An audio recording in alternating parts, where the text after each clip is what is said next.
Pasca pergantian kepemimpinan, kini Partai Persatuan Pembangunan di bawah komando Muhammad Mardiono tengah berselancar menentukan pilihan calon presiden 2024. Ada nama Gubernur DKI Jakarta Anies Baswedan dan Gubernur Jawa Tengah Ganjar Pranowo yang bermunculan silih berganti di akar rumput P3 untuk diusung pada Pilpres mendatang. Bagaimana Partai Kabah menepis isu kendali istana dalam penentuan calon presiden mendatang? Sudah hadir bersama kami di studio pada sore hari ini pelaksana tugas Ketua Umum Partai Persatuan Pembangunan Muhammad Mardiono. Selamat sore Pak Mardiono. Assalamualaikum, selamat sore Mbak Nana, selamat sore para pemirsa CNN Indonesia. Waalaikumsalam warahmatullahi wabarakatuh. Terima kasih Pak Mardiono sudah meluangkan waktu di tengah kesibukan Bapak berkeliling. Saya dengar Bapak setiap hari berkeliling sampai kita susah sekali dapat jadwalnya Pak untuk bisa diundang ke sini. Terima kasih sudah meluangkan waktu. Sama-sama, saya juga terima kasih banyak sudah diundang hari ini. Oke, sudah 1 bulan Pak Mardiono menjabat sebagai PLT Ketua Umum P3. Bagaimana kondisi di internal Pak? Apakah kemudian semua kader sudah bisa menerima Bapak? Ya, sejak saya diberi amanah untuk menjadi PLT Ketua Umum Partai Persatuan Pembangunan, itu alhamdulillah dari mulai kader yang di tingkat bawah hingga di atas itu tidak ada protes atau tidak ada penolakan yang mengemuka, apalagi sampai ke ruang publik. Kalau toh ada mungkin adalah bentuk klarifikasi ya, karena mungkin memang dalam transisi kepemimpinan tidak mungkin semua publik terlibat. Karena ini persoalan internal partai politik. Nah sehingga kalau ada 1 atau 2 ini adalah merupakan bentuk klarifikasi saja. Ya jadi sampai saat ini kita semua dalam kondisi yang baik-baik saja, kondusif dan kita terus bekerja untuk memasuki pada tahapan-tahapan pemilu yang akan datang. Berarti kondisi di internal sudah kondusif begitu ya, sekaligus nanti persiapan menuju ke Pileg 2024. Begitu ya Pak. Tapi bagaimana dengan kondisi hubungan antara Bapak dengan mantan Ketua Umum P3 Pak Suharto Mono Arfa? Apakah Pak Suharto masih sering diajak diskusi atau beliau memilih menyepi dari kegiatan-kegiatan partai Pak?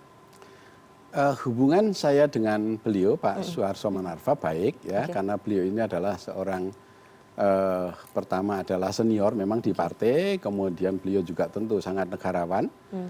Hubungan kami tetap baik, komunikasi juga tetap baik, bahkan bertemu bertatap muka 4 mata juga apa yang dibahas juga masih pada seputar kepartean, yaitu untuk bagaimana P3 ke depan. Jadi hampir tidak ada masalah. Nah kalau kemudian beliau mungkin sekarang sedang sibuk untuk menjalankan tugas kenegaraan sehubungan dengan ada juga tambahan baru dari Pak Presiden kepada beliau. Nah itu mungkin semata-mata karena beliau sedang fokus ya untuk menjalankan tugas kenegaraan itu. Tapi artinya beliau tidak banyak terlibat dari kegiatan-kegiatan partai begitu ya Pak ya? Iya, memang selama 1 bulan terakhir saya banyak keluar daerah untuk melakukan konsolidasi di daerah. Ya tentu tidak bersama-sama dengan beliau. Hari Senin kemarin 10 Oktober Bapak bertemu dengan Presiden Jokowi di Istana Negara. Kita pengen tahu Pak, mungkin kisi-kisi perbincangannya dengan Presiden ini seperti apa? Karena kan Presiden sampai nanya ke Pak Mardiono, bagaimana kabar P3? Gimana P3 Pak? Gitu. Iya, yang lebih banyak dibahas pada saat itu adalah sesungguhnya persoalan tugas-tugas saya sebagai anggota Dewan Pertimbangan Presiden. Sedikit sekali Bapak Presiden menyinggung tentang kondisi Partai Persatuan Pembangunan. Memang sempat ada menyinggung bagaimana saat ini P3 solid ya, saya sampaikan baik Bapak Presiden bahwa saya juga ini baru pulang hari ini di Jakarta karena beberapa hari kami konsolidasi di daerah.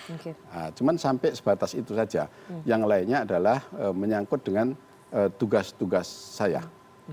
Jadi menyangkut soal posisi Bapak di One Team Press kan ada aturan yang menyebutkan bahwa Anda harus mengundurkan diri setelah memimpin partai politik maksimal adalah 3 bulan.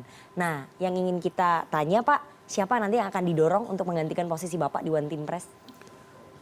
Iya, jadi karena ini jabatan yang menjadi hak prerogatif Bapak Presiden, maka itu semua yang akan menentukan adalah Bapak Presiden sendiri siapa nanti penggantinya saya. Tetapi kemudian nanti saya atau sebagai Ketua Umum Partai Politik itu diberikan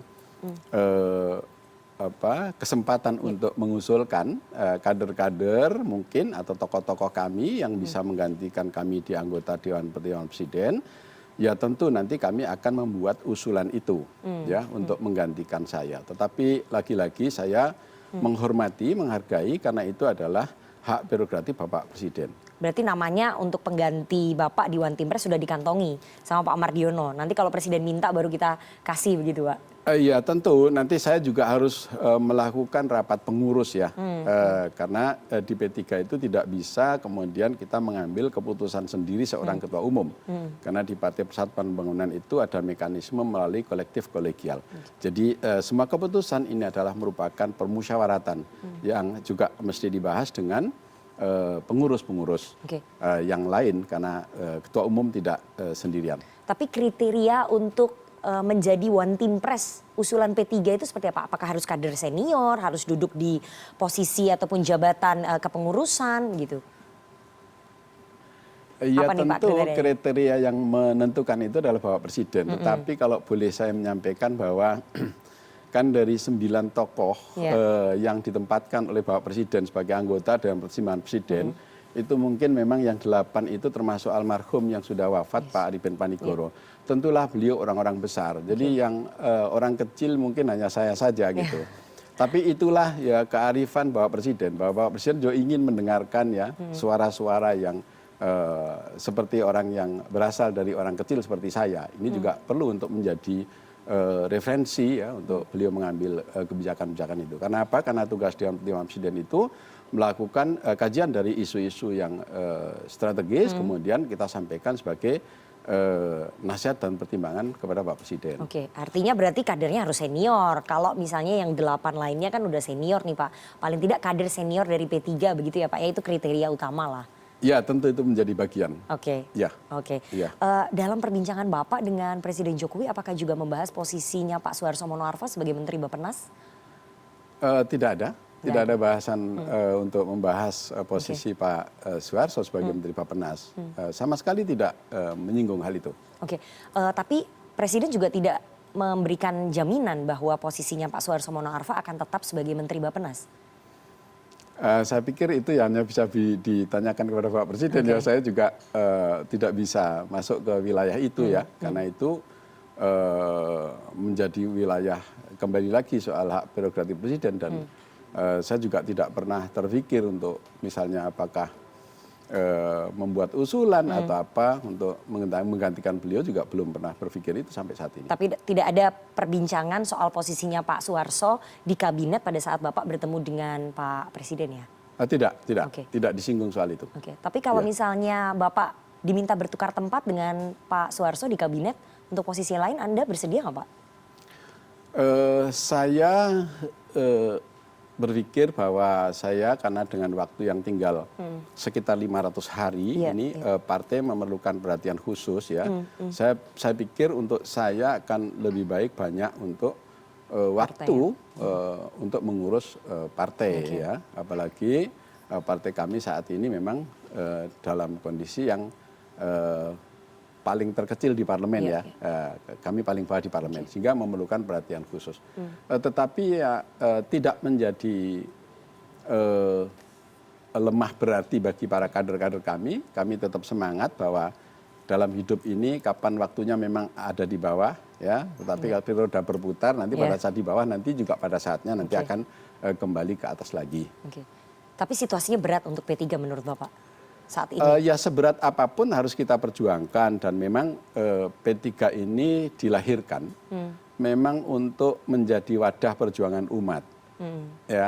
Ya seberat apapun sesuai dengan yang sudah diletakkan oleh founding father kami, para pendiri partai ini, ya memang kita menjadi partai bagian dari perjuangan umat. Jadi seberat apapun ya harus kita perjuangkan sampai dengan apa yang diamanahkan oleh para pendiri itu, yaitu agar partai ini bisa bermaslahat untuk kebutuhan kesejahteraan umat. Jadi tetap optimis bisa lolos parliamentary threshold ya Pak ya? Karena saya kan P3 yakini sudah melewati berkali-kali pemilu dan selalu bisa lolos parliamentary threshold. Ya, ya saya yakini itu. Optimismenya Pak. Ditularkan nanti ke kader. Nah ini pembicaraan Bapak dengan Presiden Jokowi kabarnya juga menyentil ataupun menyinggung soal calon presiden yang akan diusung oleh P3. Itu betul nggak Pak? Itu informasi yang kita dengar juga. Jadi ditanya preferensi kemudian pilihan-pilihan P3 soal capres dalam perbincangan Bapak dengan Pak Jokowi. Ada. Beliau tidak menyinggung sama sekali soal calon presiden atau apakah itu usulan dari partai ataukah apa yang mengemuka di tengah-tengah selama kami konsolidasi. Pak Presiden selama itu tidak pernah menyinggung soal itu. Oke, tapi Presiden menanyakan tidak bagaimana aspirasi di akar rumput P3 soal calon presiden. Kan biasanya kalau Presiden ketemu ketum-ketum parpol yang lain, beliau akan bertanya bagaimana di dalam partai itu aspirasinya, siapa nama-nama yang berkembang. Presiden nanya nggak Pak? Kebetulan kalau dengan saya memang yang dibahas banyak persoalan kinerja yang tugas-tugas saya di mana karena memang dalam waktu tinggal 2 bulan lagi ini saya harus mengundurkan diri, maka beliau lebih banyak menanyakan tugas-tugas apa yang belum diselesaikan oleh saya. Jadi tidak banyaklah yang menyinggung soal partai, kecuali yang saya sampaikan tadi di depan bahwa partai solid, kondusif, karena ya memang partai politik bagian dari penjaga stabilitas nasional kita. Oke, kalau dengan perbincangan Presiden tidak dibahas soal capres, saya ingin tanya perbincangan di internal P3 yang menguat capres ini siapa Pak? Anies Baswedan atau Ganjar Pranowo? Jadi sesungguhnya di Partai Persatuan Bangunan itu belum menggelar forum yang khusus untuk calon presiden dan calon wakil presiden. Sehingga kalau toh ada yang mengemuka ya dari suara arus bawah, ini adalah murni keinginan atau pendapat. Ya, usulan ya, tapi belum merupakan suatu bentuk usulan resmi karena memang forum itu belum kami buka ya untuk menuju ke arah pilihan siapa tokoh sesungguhnya yang nanti bisa kita calonkan untuk menjadi capres dan cawapres. Nah, ini pun juga ada proses kembali bahwa nanti mekanisme ini walaupun sudah ada suara itu juga harus kami bawa di tingkat pusat, yaitu melalui ada holakoh nasional para ulama yang bergabung di majelis-majelis Partai Persatuan Bangunan, juga nanti kami bawa lagi untuk ke rapat-rapat sesuai dengan mekanisme yang sudah ditentukan. Bisa juga Rapimnas, bisa juga Mukernas. Baru nanti akan mengambil keputusan. Tetapi juga ada proses satu lagi, bahwa kami ada keterikatan dengan KIB. Kami ada kontrak politik koalisi dengan Koalisi Indonesia Bersatu. Oke, nanti saya akan bahas soal KIB-nya Pak. Ya. Tapi tadi Anda belum jawab nama-namanya yang beredar di perbincangan internal Partai Ka'bah, siapa Pak? Ya mengemuka, ada yang mengemuka Pak Ganjar Pranowo, kemudian ada juga mengemuka tokoh-tokoh yang lain ya. Tetapi karena ruang itu belum membuka untuk ruang pembahasan itu, maka ya sebenarnya itu tidak berkembang luas. Tetapi karena kami sedang melakukan konsolidasi ini adalah dalam rangka membangun soliditas, dalam rangka untuk transisi pergantian kepemimpinan yang sesungguhnya kami lebih banyak mensosialisasikan itu karena pergantian kepemimpinan ini sesungguhnya hanya semata-mata karena kebutuhan organisasi saja. Gitu. Tadi Bapak hanya menyebut satu nama, Ganjar Pranowo, artinya nama Sandiaga Uno, kemudian Anies Baswedan itu tidak berhembus keras ya, tidak menjadi perbincangan di internal, menjadi aspirasi di internal partai Pak? Ya ada yang menyuarakan itu ya, tetapi lagi-lagi saya kan mendengar, tetapi saya belum membuka bahwa forum itu adalah forum yang melahirkan pembahasan untuk tokoh yang nanti akan kita calonkan menjadi capres dan cawapres. Sehingga ya tentu saya harus meletakkan pada posisi yang netral sebagai seorang ketua umum, mendengarkan aspirasi dari arus bawah ya kita dengarkan. Tetapi kan saya juga belum ya, menuju untuk memberikan guidance misalnya arahnya harus ke sini dan ke situ, kami belum. Karena di KIB sendiri itu juga memang kami belum pernah membahas soal itu. Kan karena di KIB ini saya sebelumnya itu sebagai koordinator.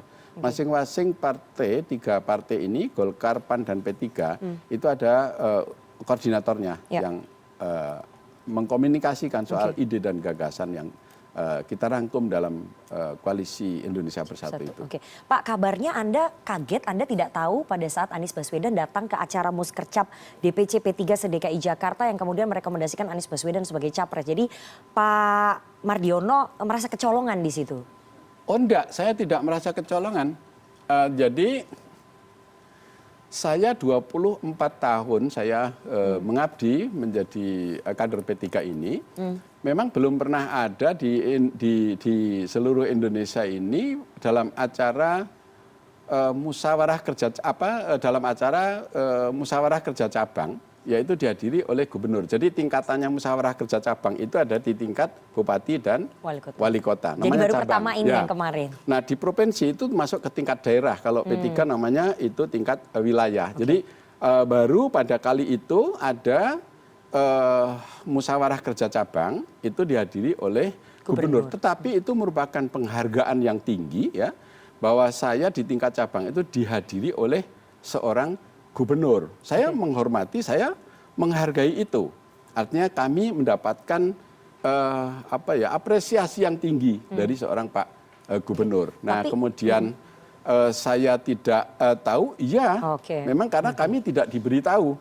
Ya kalau kami diberitahu mungkin bahkan kami bisa bergabung, tapi kami memang tidak diberitahu dan kami juga memang tidak tahu. Dan dalam tugas saya memang di situ itu lazimnya seorang PLT Ketua Umum atau Ketua Umumnya adalah membuka acara, kemudian memberikan pengarahan dan begitu selesai ya saya kembali.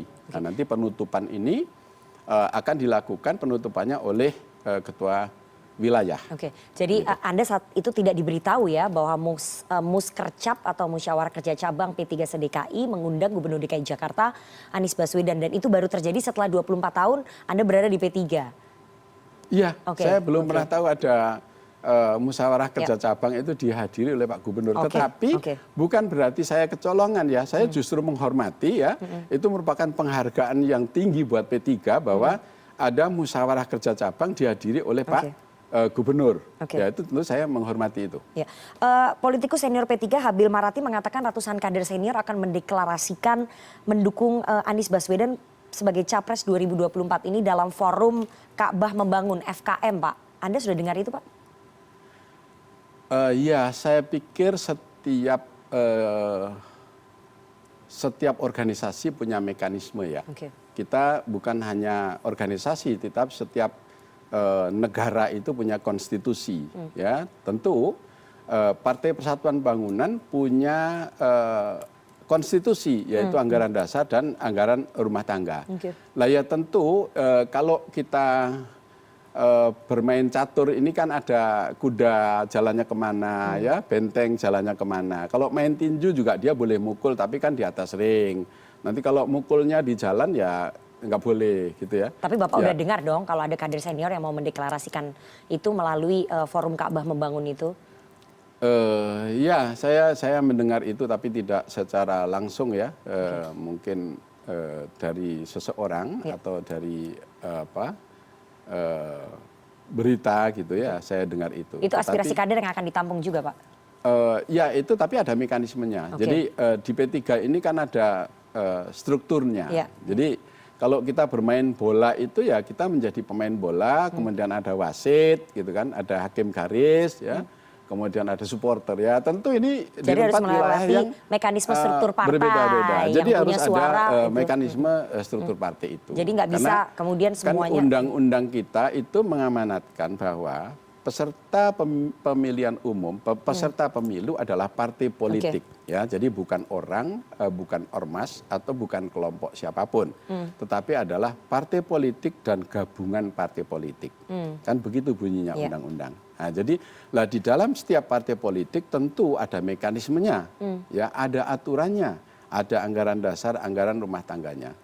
Jadi ya itu tadi seperti saya katakan ya namanya main bola kan ya ada yang mana supporter, ada mana pemain ya. Tapi itu akan Bapak biarkan saja kan sepanjang belum ada keputusan resmi dari partai, jadi itu dibiarkan saja.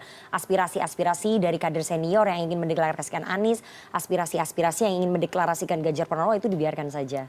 Tentu demokrasi kita memang mengatur bahwa kedaulatan di tangan rakyat. Jadi semua dipilih oleh rakyat. Kan pemilu pada tahun 2014 yang lalu itu ada partai politik yang menjadi kontestan pemilihan umum, tetapi kemudian rakyat memilih hanya 9 partai politik, itu kan rakyat yang memilih. Kemudian yang lainnya tidak terpilih. Kemudian entah besok di 2024 yang akan datang, tentu akan berbeda lagi. Jadi tentu semuanya sudah ada mekanismenya. Jadi kita berorganisasi tentu harus taat asas.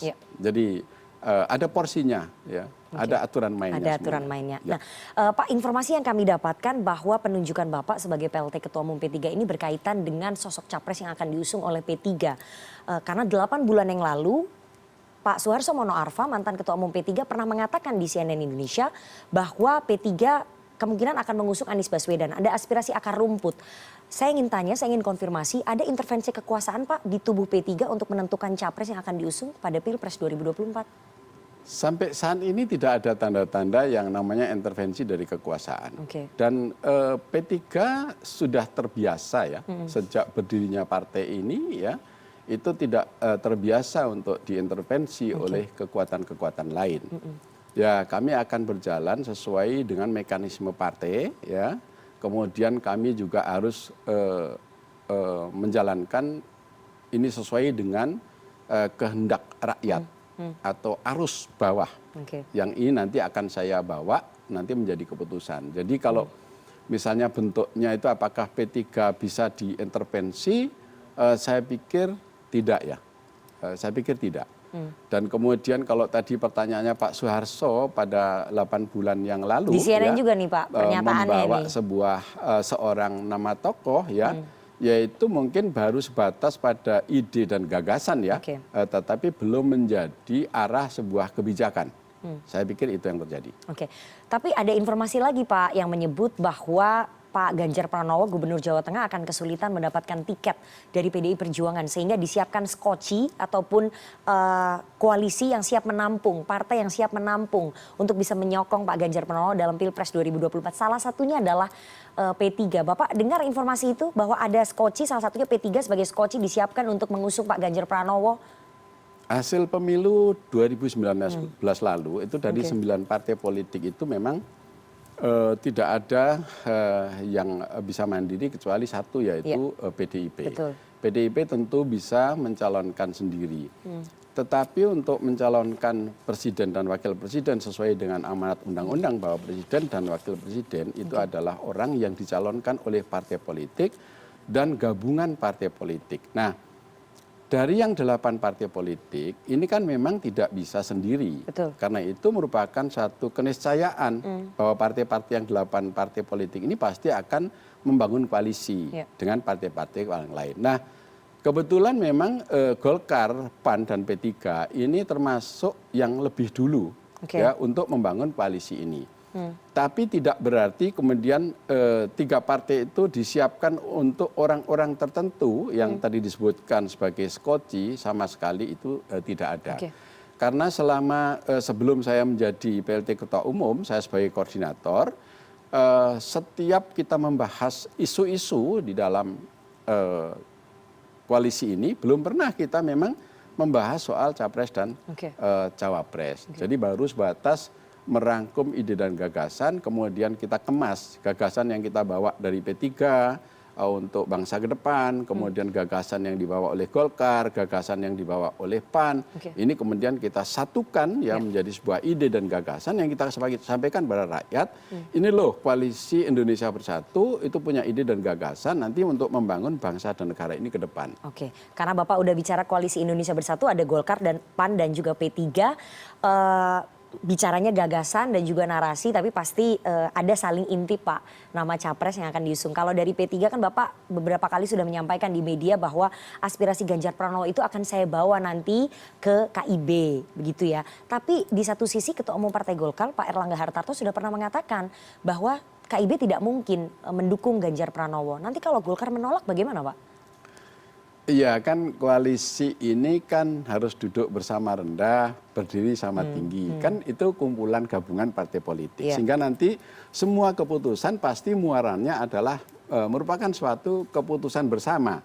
Nah, jadi dan tentu masing-masing juga akan membawa ya, akan membawa rangkuman dari apa suara arus-arus yang muncul di bawah itu. Kemudian tentu Golkar juga demikian. Nah, tentu nanti akan kita bahas bersama dari ketiga partai itu baru nanti akan menjadi sebuah keputusan. Jadi nggak bisa saling menolak begitu ataupun saling menerima ya Pak ya, harus sama-sama diputuskan bahwa kalau memang yang dua setuju, yang satu juga harusnya setuju begitu Pak. Ya tentu, yang namanya koalisi ini kan kita harus mengambil keputusan yang atas dasar kesepahaman bersama ya. Kalau tidak ya namanya bukan koalisi. Oke. Gitu. Oke, komunikasinya dengan Pak Ganjar Pranowo seperti apa Pak? Saya kebetulan nggak pernah ketemu kalau dengan beliau itu. Memang ada selama menjabat anggota Dewan Perwakilan Presiden, pernah ketemu sekali pada saat itu bertemu dengan Pak Gubernur itu pada November tahun 2020. Itu dalam acara penganugerahan Pak Habib Lutfi sebagai anggota Dewan Perwakilan Presiden. Yang dianugerahi Dr. Honoris Causa di Universitas Negeri Semarang. Di situ saya ketemu dengan Pak Ganjar. Tapi selebihnya itu kebetulan saya nggak pernah bertemu kalau dengan Pak Ganjar Pranowo. Jadi baru itu saja, tapi by phone ataupun utusan pengurus sudah berkomunikasi mungkin dengan Pak Ganjar menyampaikan bahwa ada aspirasi yang menguat nih di internal P3, ingin Pak Ganjar maju sebagai capres diusung P3. Masa nggak ada komunikasi sama sekali Pak? Gini ya, jadi mungkin dari psikologi teman-teman kader P3, karena memang saat ini itu Pak Ganjar Pranowo sebagai gubernur di Jawa Tengah, ini wakilnya P3. Ya, putra Kiai Haji almarhum Kiai Haji Maimun Zubair. Nah, beliau itu memang ya guru-guru kami ya, tokoh kami di Partai Persatuan Pembangunan. Nah, kemudian tentu karena Pak Gustas Yassin itu sebagai kader P3, maka hubungan ya kerjasama di politik ini tentu sudah terbangun sejak masa kepemimpinan Pak Ganjar bersama dengan kader P3 itu. Yang kemudian ada juga keluarga Pak Ganjar itu kan orang tuanya ya, itu juga seorang kiai sampai akhir hayatnya itu juga ada di P3. P3. Jadi kakaknya juga sama saat ini masih sebagai anggota praksi Partai Persatuan Pembangunan di Jawa Tengah. Jadi ada kedekatan personal antara P3 dengan Pak Ganjar. Anda ingin mengatakan seperti itu? Ya, bagian dari keluarga besar P3 lah Pak Ganjar itu walaupun saya tidak ada komunikasi, tapi kan tentu kader-kader itu, apalagi di Jawa Tengah ya, tentu kader-kader itu kan dekat wakil gubernurnya dari P3 ya. Jadi saya ingin tanya, ini banyak juga informasi yang beredar bahwa semenjak Bapak menjadi PLT Ketua Umum ini, tiba-tiba pengurus banyak yang mendukung ataupun menyuarakan dukungan terhadap Ganjar Pranowo. Ada beberapa informasi yang masuk ke kami bahwa pengurus daerah ini ditekan Pak kalau misalnya tidak menyuarakan Ganjar Pranowo. Tanggapan Bapak seperti apa? Saya pikir di P3 itu tidak berlaku untuk tekan-menekan ya. Jadi P3 itu sangat demokratis ya. Kemudian semua bentuk keputusan itu juga berjenjang ya, dari bawah kemudian di atas. Nah, tapi pada akhirnya itu memang ya harus satu garis komando ya, tidak boleh kemudian sendiri-sendiri. Bagaimana mungkin kita bisa sendiri-sendiri, karena kami sendiri itu di Partai Persatuan Pembangunan itu kita hanya memiliki 4,53% hasil pemilu tahun 2019 yang lalu. Nah, sehingga ya kami untuk bisa mengusung itu lagi-lagi ya kami harus berkoalisi. Nah, dari situ kami juga harus taat asas juga, artinya tidak mungkin kami memasakkan seorang tokoh kami untuk kami mencalonkan sendiri. Gitu.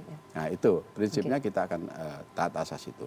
Tapi kemudian ada pemikiran-pemikiran atau gagasan-gagasan dari arus bawah ini ya kita tampung. Nanti akan kita bawa pada proses mekanisme yang ada di partai. Terakhir Pak, kapan ini proses mekanisme partai akan memutuskan siapa calon presiden yang akan diusung oleh P3 Pak pada Pilpres mendatang? Iya, ini memang saya belum menentukan target itu.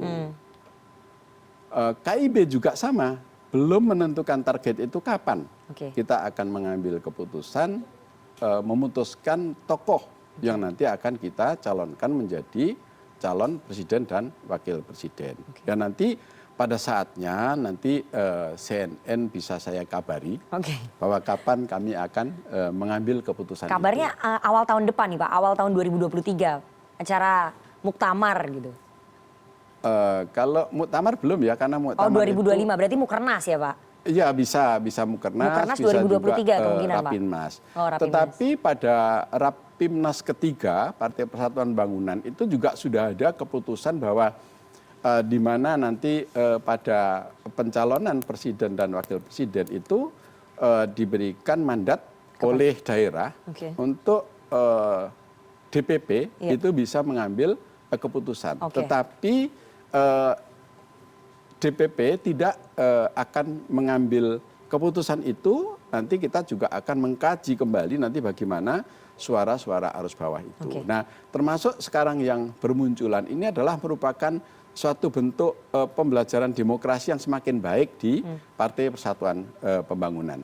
Jadi saya memberikan ruang yang luas kepada kader-kader kami, tapi tentu ada batas-batas mekanismenya, ada aturan mainnya. Jadi kalau pemain tinju ya ini nggak boleh mukul di luar harus ring, mengikuti mekanisme partai. Harus mengikuti mekanisme partai yang ada. Kita tunggu nanti bagaimana keputusan akhir dari Partai Persatuan Pembangunan dalam mengusung calon presiden 2024. Apakah bisa memberikan kotel efek ataupun efek elektoral kepada P3? Karena ini agak sulit, berat situasinya tadi Pak. Tapi seberat-beratnya harus dijalani. Kalau menurut Pak Mardiono ya, untuk bisa lolos lagi di pemilu legislatif 2024. Terima kasih sekali PLT Ketua Umum P3 Bapak Muhammad Mardiono sudah meluangkan waktu di CNN Indonesia Newsroom. Sehat selalu Pak dan selamat berjuang ke pemilu legislatif 2024. Terima kasih Mbak Nana dan seluruh pemirsa CNN Indonesia. Assalamualaikum warahmatullahi wabarakatuh. Waalaikumsalam.